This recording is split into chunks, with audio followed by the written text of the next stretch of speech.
Escribió Vitali. Hola, soy de Ekaterimburgo. Me interesa la historia y agradezco su labor. Estuve en San Petersburgo y vi una placa que sorprendió incluso a mi esposa. Ella generalmente no cree en los alternativos, pero aún así lo pensó. Sí, creo que es una gran evidencia, indirecta o incluso directa, sobre la fecha del diluvio. Vitali, aquí tienes una gráfica hecha por investigadores de historia alternativa que muestra las fechas de los diluvios. Los abuelos de nuestros tatarabuelos lograron transmitir restos de información que llegaron a algunos de sus tataranietos. ¿Por qué nos ocultan todo esto? Entonces, hace casi 700 años aproximadamente, en el año 1342, ocurrió una invasión a la Tierra de extraterrestres verdes, entre los cuales había un ejército de hombres mono, hombres pulpo, hombres serpiente y otros. Esta es la llamada Batalla de Kurukshetra, también conocida como la Guerra de Troya y la Batalla de los Atlantes. Analizamos esta guerra en un video en el canal. La Batalla de Kurukshetra tuvo lugar en el territorio de Rus. Después, por 166 años más, existió un solo estado mundial de los terrícolas que se oponía a la expansión extraterrestre. Año 1509, división de la civilización védica, surgimiento de religiones y formación de pueblos modernos a partir de monos protohíbridos como arjantropo, sinántropo, neandertal, entre otros. Esta es la época del inicio, la creación de nuevos idiomas, la Torre de Babel, el comienzo del proyecto bíblico, la creación del Imperio Romano, la expansión y transformación de la población en el territorio de Europa, el Medio Oriente, Roma. Luego, durante 166 años, ocurrió la restauración de la civilización, conocida como el Renacimiento, con una nueva cultura y valores. Año 1675, Armagedón, Apocalipsis, el fin de la civilización antigua, bombardeos nucleares a gran escala, destrucción de la infraestructura de la civilización pasada, destrucción de la vida en Siberia, en África, aparición de desiertos, destrucción de la defensa espacial, de la flota aérea y espacial. Desde esa época y hasta el siglo XIX, el lodo caía del cielo. Otra causa probable de este Armagedón es la caída de la luna en Fata. Después, 150 años de civilización entre inundaciones, transición a la construcción con ladrillos, limpieza de regiones y ciudades que resistían. Sodoma y Gomorra, aproximadamente en el Medio Oriente, ciudades de Siberia y América del Norte, eran destruidas por explosiones potentes o sepultadas con piedras en otros lugares. Ya analizamos estos hechos y testimonios en varios videos del canal. Año 1812, una guerra a gran escala, una limpieza con el uso de grandes ejércitos y armas de destrucción masiva.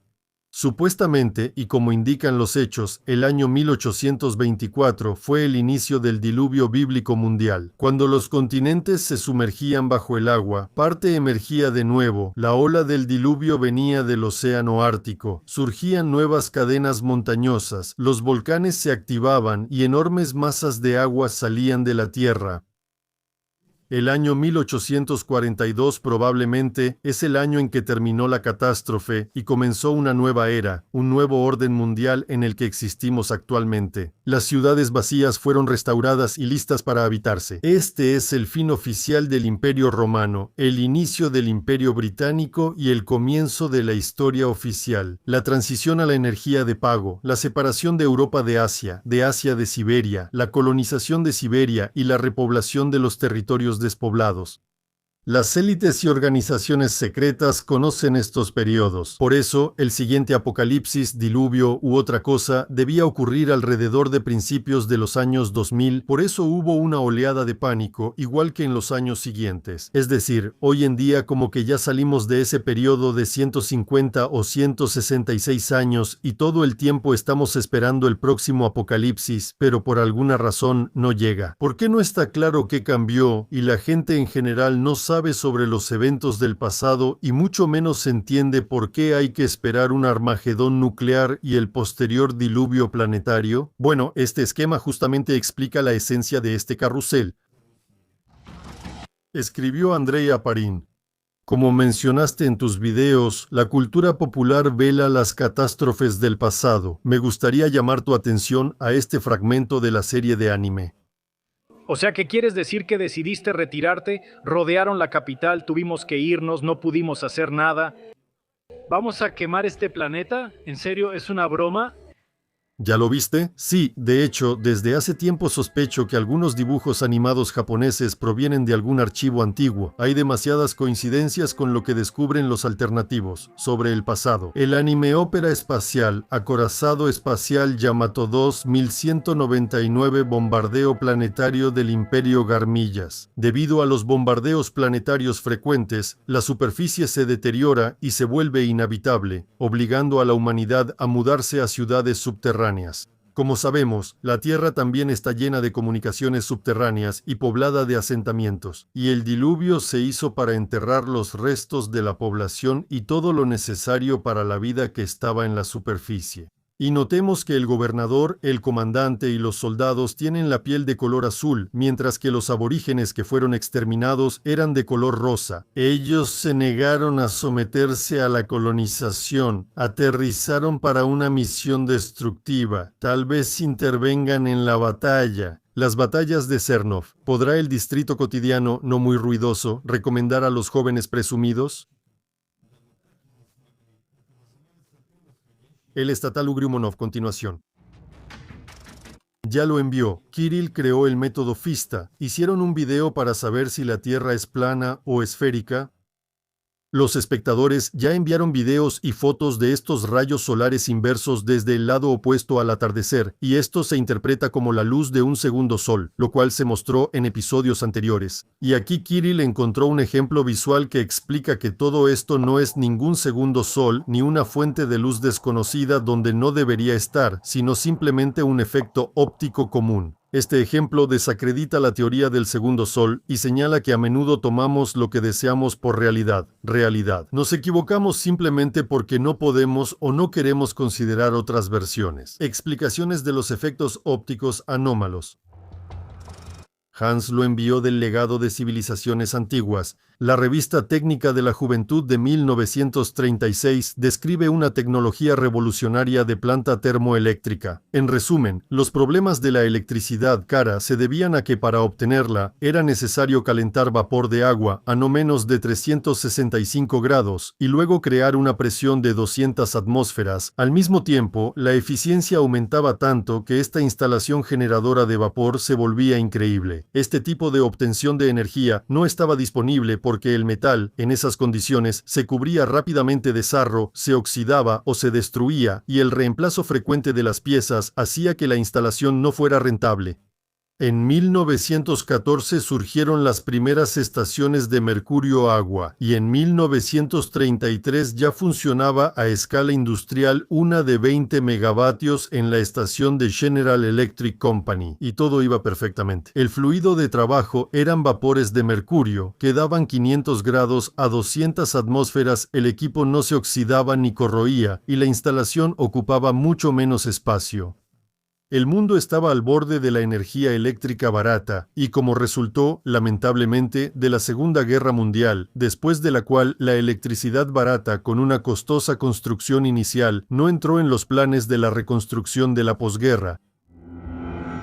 Bad Santa escribió en el chat de Telegram: ¿no entendieron el propósito de esos videos del sol? Yo los hice. Esta animación fue hecha a partir de los fotogramas proporcionados por Nikolai del chat del canal de Telegram Nueva Realidad. Él fue quien grabó el sol. Así que, en el video hay una secuencia de fotografías tomadas desde el mismo punto de la Tierra a la misma hora del día, pero en diferentes días. Conocí a Nikolai, quien fotografiaba el Sol en un grupo de terraplanistas que, al intentar probar que la Tierra es plana, obtuvieron resultados opuestos. Es decir, esta grabación del Sol nos da una idea sobre dos cosas. Nadie puede capturar ninguna agitación de la fotosfera con ningún filtro. Por eso, no se puede saber si existen o cuán rápidas son las tormentas magnéticas allí. Fuera de las instalaciones gráficas de las agencias espaciales, no podemos verlo de otra forma. El segundo movimiento circular diario de las manchas nos indica que la Tierra realmente gira sobre su eje durante el día, y luego, al día siguiente a la misma hora, las manchas vuelven a su lugar con un pequeño desplazamiento. Y si observamos la animación de los fotogramas tomados diariamente a la misma hora, entonces vemos cómo las manchas se mueven en una dirección, lo que solo puede interpretarse como la rotación del propio Sol y la velocidad de su giro sobre su eje. Además, es mucho más lenta que la rotación de la Tierra, lo que indica que el objeto es mucho mayor que nuestro planeta. Y como el Sol se mueve por el cielo, vemos que las manchas le pertenecen a él. Se mueven como nubes, pero durante días o meses desaparecen poco a poco y surgen otras. Aunque sea triste para los partidarios de la Tierra plana, esta grabación muestra claramente que el Sol gira sobre su propio eje, como una esfera, pero mucho más lentamente, y que la Tierra también gira en el transcurso de un día en relación con el Sol, es decir, exactamente de acuerdo con el modelo heliocéntrico del Sistema Solar. Bueno, ahora los partidarios de la Tierra plana tendrán que explicar cómo, en el modelo de la Tierra plana, las manchas solares pueden girar en círculo durante el día y regresar al mismo punto al día siguiente, pero con un pequeño desplazamiento, y poco a poco, día tras día, desplazarse de izquierda a derecha. ¿Por qué hay que explicarlo? Porque es un hecho que cualquier persona, con una cámara y un filtro oscuro, puede observar día tras día, cada mes y durante todo el año. De manera similar a cómo las huellas del diluvio siempre están disponibles para ser estudiadas. Nikolai, miembro del chat Nueva Realidad en Telegram, graba frecuentemente el Sol y la Luna, brindándonos información muy valiosa. Del 7 al 8 de septiembre ocurrió un eclipse lunar. Él también grabó este proceso. Yo también observé cómo sucedía todo esto. Al principio, como a las 5 de la tarde, el eclipse comenzó de izquierda a derecha. Entonces, aquí quería llamar la atención sobre esta posición de la luna, estas manchas. Yo las llamo las abuelas con el yugo, la cabeza, las piernas. En general, la posición es de 30 grados. La sombra de la Tierra pasó de izquierda a derecha. Aquí vemos cómo saltamos a través del relojito. Luego, literalmente, se detuvo por unas horas. Yo también observé este creciente. Esto ya fue a las 7 de la tarde, habían pasado 2 horas, luego la luna empezó a descubrirse bastante rápido, es decir, la sombra de la Tierra pasó hacia la derecha. Esto ya fue a las 8 de la noche. Ya vemos que esta posición, la posición de la luna, si antes era de 30 grados, ahora ya se volvió de unos 40-45 grados. En relación con esto. Es decir, literalmente en una hora la luna giró unos 10 grados, luego saltamos ya a las 2 de la mañana después. ¿Y qué vemos aquí? La luna ya está girada así. Si al principio estaba girada unos 30 grados más o menos así, ahora vemos que está girada así, bueno, casi desde la posición inicial de la luna.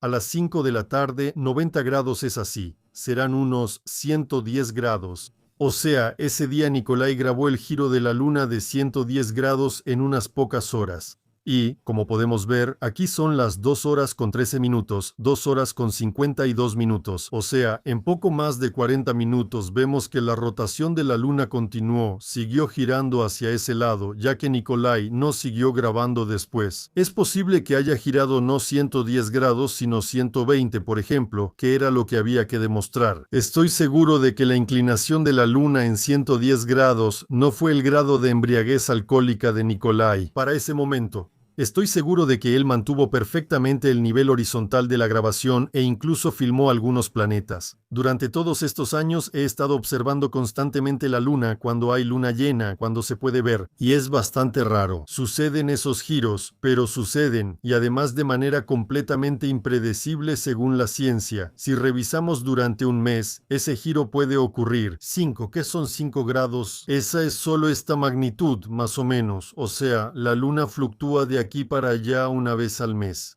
Los astrónomos y 8.000 millones de personas no lo ven, solo unas pocas personas raras. A mí me escribieron en el chat unas cuantas veces, varias personas, y eso es todo. Si la luna es un objeto material, si en unas pocas horas gira 110 grados, la fuerza centrífuga podría destruir la luna. Estaba quieta y de pronto giró bruscamente. Horas después regresó a su posición anterior. Si es un objeto pequeño o inmaterial, entonces no hay ningún problema, o tal vez es una estación espacial que no está hecha de suelo, sino de una estructura metálica. Bueno, había una versión que podría resistir incluso el impacto de municiones nucleares de potencia increíblemente grande. Esos destellos que vemos, lo que pudo haber causado esos destellos, claramente es un bombardeo con algún arma muy poderosa, incluso si la Luna no es tan grande en tamaño. Un golpe así es simplemente increíble. Y si ese impacto realmente sucedió, aunque fuera con un meteorito tan potente, el armazón no se dobló, nada se rompió, nada se quebró, la Luna no se destruyó, aunque una explosión así sería comparable al tamaño de la Luna para poder destruirla. Quisiera llamar la atención sobre este misterio, que no se resuelve de ninguna manera y tampoco se nota. Y gracias a Nicolai por su monitoreo de la esfera celeste, escribió Eric. Un Metapod con pasajeros grabado en El Escorial, Madrid, España, en 2015. Sí, esos Metapods, que levitan lentamente, se graban bastante seguido. Parece una cápsula hermética para una persona, impulsada por antigravedad. No sé si es algún tipo de excursión o si están trabajando en el campo observando a los barregenos o explorando el terreno. ¿Qué conclusión se puede sacar de esto? Solo una. Sería increíble tener algo así para uso personal. Aquí hay otro video sobre baterías eternas con mercurio rojo que todavía funcionan. El video es del año 2020. Se producían y utilizaban tanto en la Alemania de Hitler como en la Unión Soviética. Esto se produjo en la Unión de Repúblicas Socialistas Soviéticas. En Sverdlovsk está escrito mercurio rojo, el modelo y otros detalles. Año 1988. Hay un error en la inscripción Sverdlovsk, Unión de Repúblicas Socialistas Soviéticas. Y el estado de la batería, como nueva, hace pensar en la China moderna y se presenta como producción de la Unión de Repúblicas Socialistas Soviéticas de hace 40 años. Por el calentamiento de la hoja, la batería entrega unos 3.5 voltios y 50 a 100 amperios, o sea, unos 300 vatios. Eso basta para alimentar una radiotransmisora de bulbos, dar luz, calentar comida, etc. Hay bastantes videos así, pero en estos experimentos nadie intentó cerrar los contactos con un cable más grueso. Posiblemente la potencia entregada sea mucho mayor. Aquí se descubrió otro efecto interesante. El mercurio rojo no solo no se refleja en el espejo, también detiene el funcionamiento de los relojes. Este es un efecto no magnético, ahí se utilizan materiales no magnéticos. Se pueden suponer cosas increíbles, cambios locales en el transcurso del tiempo o algún efecto desconocido sobre las sustancias que la ciencia oficial no conoce.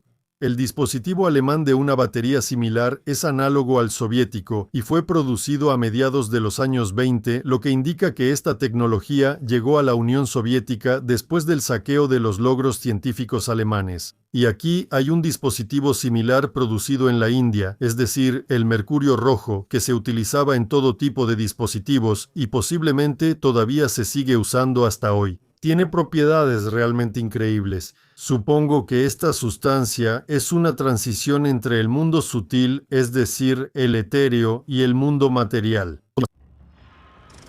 El autor de varios videos en el canal Shelesnodorosny envió esta información. Una explosión nuclear potente genera un impulso de microondas que afecta el cerebro como el vodka, causando embriaguez, muerte de neuronas y que la persona se vuelva más tonta, quedando solo las conexiones neuronales grandes. O sea, los inteligentes mueren, todos se vuelven unos idiotas de enchufe. Recuerdo que en la Unión de Repúblicas Socialistas Soviéticas había conversaciones así, que decían que Lenin era inteligente porque tenía una corteza cerebral poderosa, pero ese engrosamiento en realidad es cretinismo de enchufe.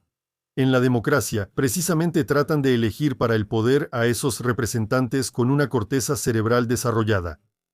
Por cierto, sí, existe información de que las guerras internas de la civilización humana pasada se libraron precisamente con armas de plasma. Los restos de esa tecnología los vemos en los numerosos cañones de esa época. En realidad, disparaban plasma y las balas se usaban como cierre. Este uso se debía a que esa arma, aunque pulverizaba la materia, no destruía el potencial espiritual, que era el principal valor de aquella civilización pasada. Destruir a una persona de esa manera era equivalente a incinerar a un difunto en una pira y la persona podía renacer rápidamente sin perder sus logros evolutivos. El entierro moderno de un cadáver en la tierra congela este proceso durante décadas, no permite que el alma se separe del cuerpo en descomposición, y la momificación detiene el renacimiento por un tiempo indefinido.